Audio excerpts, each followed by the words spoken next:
Bueno, hola a todos y bienvenidos a la segunda entrega del proyecto de seguridad en cloud. Entonces, en este caso, el trabajo está dividido por semanas. En la primera semana, lo que se hizo fue primero que todo unos análisis de seguridad como el Security Scanner y Artifact Analysis. Entonces, para Artifact Analysis se tenía que hacer el análisis sobre el contenedor. Esto de los contenedores se refieren al back. Entonces, primero entramos al back, cambiamos los tags para que se pudieran subir fácilmente al Artifact Registry. Luego hacíamos un inicio de sesión con G-Cloud, que lo que nos iba a permitir después era primero sincronizar ese G-Cloud con Docker y segundo poder mirar a partir de la cuenta de servicio que estaba en una de las instancias del back, otorgar los permisos necesarios para que pudiera escribir sobre Artifact Registry directamente en la máquina con esa inicio de sesión de G-Cloud. Luego se crea el repositorio en Artifact Registry también con comandos de G-Cloud y se asigna una nueva etiqueta en la región específica de Artifact Registry sobre la cual se van a configurar también Docker con el Artifact Registry. Aquí encontramos ambos comandos.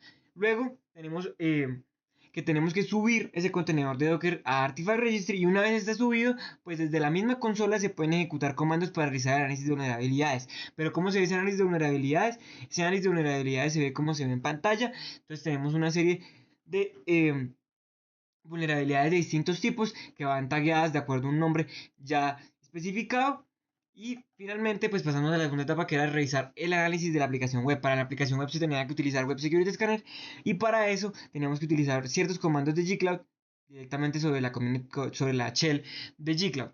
Entonces, aquí primero se habilitaba una regla de firewall para poder habilitar el tráfico de Web Security Scanner a las máquinas del back. Luego se creaba a las máquinas del front y luego se creaba la IP estática para la aplicación. Esta IP estática debe estar pegada directamente al front porque Web Security Scanner no es capaz de realizar análisis sobre IP dinámicas, así sean públicas externas. Entonces se crea la IP estática y se utiliza la API para hacer el análisis correspondiente. Luego, pues de este análisis se encontraron que no habían vulnerabilidades. De todos modos, nosotros no nos quedamos ahí y tratamos de revisar con otras herramientas como lo fue Nessus y efectivamente no encontramos vulnerabilidades en nuestra aplicación. Lo único que encontramos fue un tema de SNMP, pero que era necesario para realizar algunas pings de validación en la etapa de desarrollo, entonces se dejó así. Luego pasamos a un tema de la priorización de las vulnerabilidades, teniendo en cuenta que no encontramos vulnerabilidades externas desde la aplicación web, pues se hizo todo este esquema a partir de las vulnerabilidades del contenedor de Docker, que estaban afortunadamente divididas en tres partes. La primera, la crítica de un primer nivel, la segunda, las de alta y media, y tercero, todas las de prioridad baja. Eso es lo que está acá escrito. Luego tenemos el tema de la revisión de configuraciones IAM. Para configuraciones IAM primero se trató de utilizar Security Command Center, pero pues no estaba anclado en el kernel de organización, entonces no fue posible. Y luego se hizo un análisis del JSON de las políticas de IAM, en donde se encontró que no habían usuarios que tuvieran roles críticos como users o all authenticate users, pero que sí habían usuarios con los roles de owner y owner editor.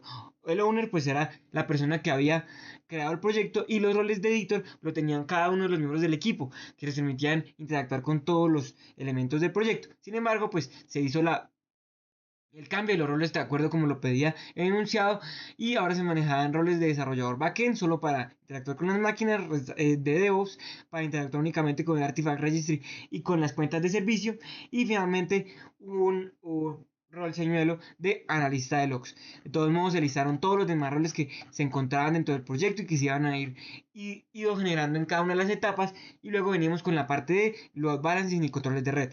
El balanceador de carga ya se había hecho en la etapa anterior del proyecto, entonces simplemente se lista, se muestra que efectivamente está funcionando, pegado a las dos máquinas del back y con una confirmación de help para efectivamente saber que está funcionando ese back.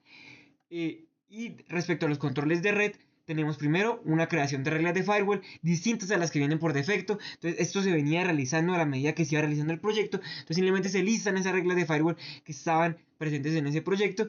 Luego tenemos un tema de un bastión, de un host bastión para acceder a los recursos. Entonces, se configuró que ese host bastión permitía la conexión SSH con cada una de las máquinas que estaban en el grupo de instancias del back. Entonces, para eso, pues simplemente se crearon unos tags de red y se crearon unas reglas de firewall que permitían el tráfico directamente desde el bastión hasta las máquinas del back. Se generó la llave SSH correspondiente, se involucró esa llave SSH dentro de las llaves de cada una de las instancias y se verificó esa conexión.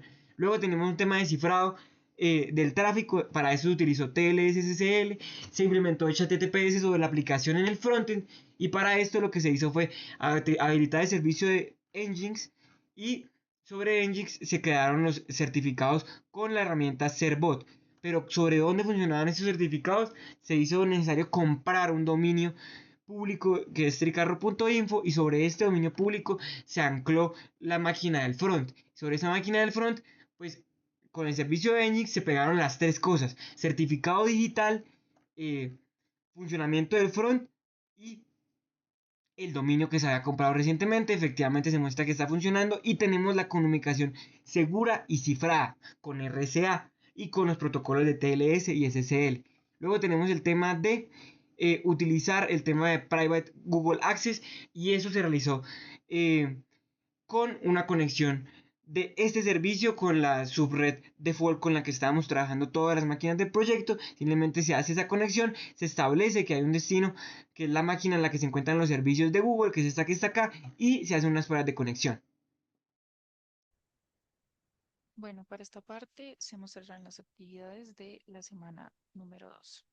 Primero comenzamos con el Google Secret Manager, el cual comenzamos habilitando la API del Secret Manager desde la consola de Google Cloud. Esta herramienta pues permite almacenar y gestionar los secretos, como pueden ser contraseñas, llaves de APIs y certificados de forma segura. Eh, en esta parte se puede ver cómo creamos múltiples secretos, como el usuario de la base de datos y con el valor del secreto puesto acá. Y por otro lado, la llave GSC como archivo JSON, que son dos formas de crear el secreto. En esta parte de acá se pueden ver los 5 secretos que se crearon finalmente, que son fundamentales para el funcionamiento de la aplicación.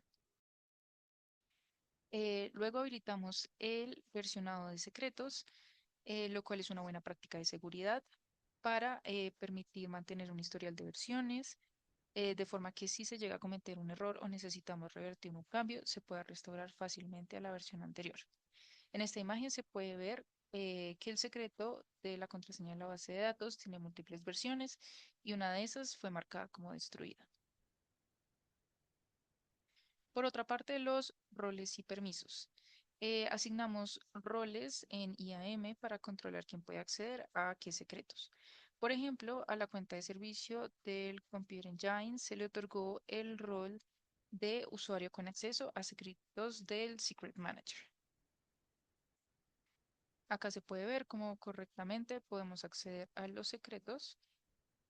Y por otro lado, a una de las cuentas administradoras se le otorgó el rol de administrador del Secret Manager para permitir tener todo el control sobre los secretos.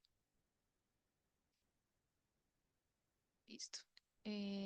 Además, se muestra cómo accedemos dinámicamente a los secretos desde el archivo .env en esta parte de acá, mediante los comandos que integran los valores directamente desde el Secret Manager hasta el back, lo que pues evita exponer información sensible en texto plano.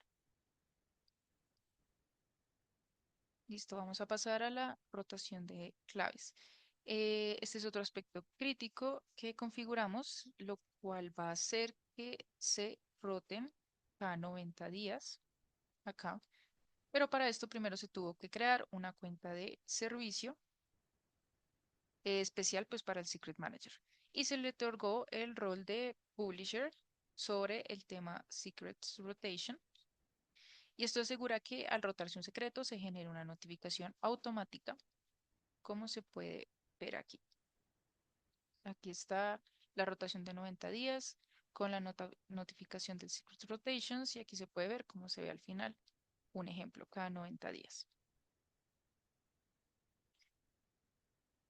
Listo, pasamos al cifrado de bases de datos, que además de los secretos que ya había mencionado, protegimos la base de datos usando claves criptográficas a partir del servicio KMS de Google. Entonces, primero lo que creamos fue un keyring que dentro de él está una llave llamada SQL Encryption Key, como pueden ver acá. Esta clave se utiliza para cifrar los discos de las instancias de Cloud SQL. Y esto es una implementación de CMEK, donde el cliente tiene el control total de las llaves criptográficas.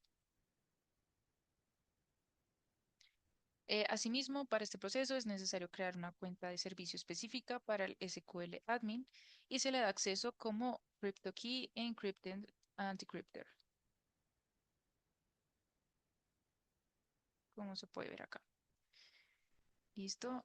Con esto podemos asociar la llave, la clave directamente a una instancia de Cloud SQL, la cual creamos que fue Postgres PR1 CMEK.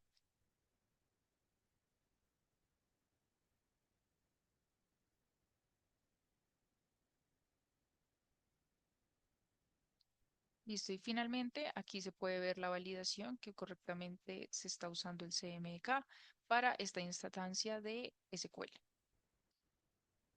Listo. Y por último, las estrategias de backup. Para garantizar la disponibilidad e integridad de los datos, diseñamos 5 estrategias para pues tener unas buenas prácticas utilizando las estrategias de backup para el Postgres SQL.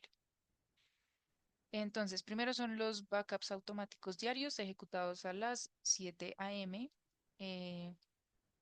Hora local. La segunda es la retención de backups por 15 días, lo que permite restaurar datos anteriores.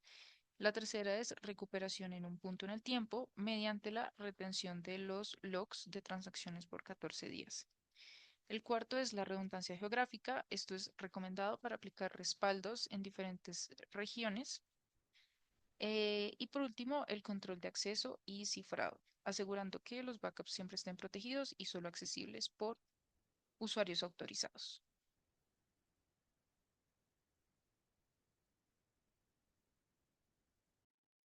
Luego venimos con el trabajo de la semana 3, en donde tocaba hacer una configuración de Cloud Armor. Primero hace una configuración inicial de esas políticas de WAF, luego se hacen configuraciones para cada uno de los tipos de ataques que tocaba prevenir y reglas dentro de ese WAF para eso.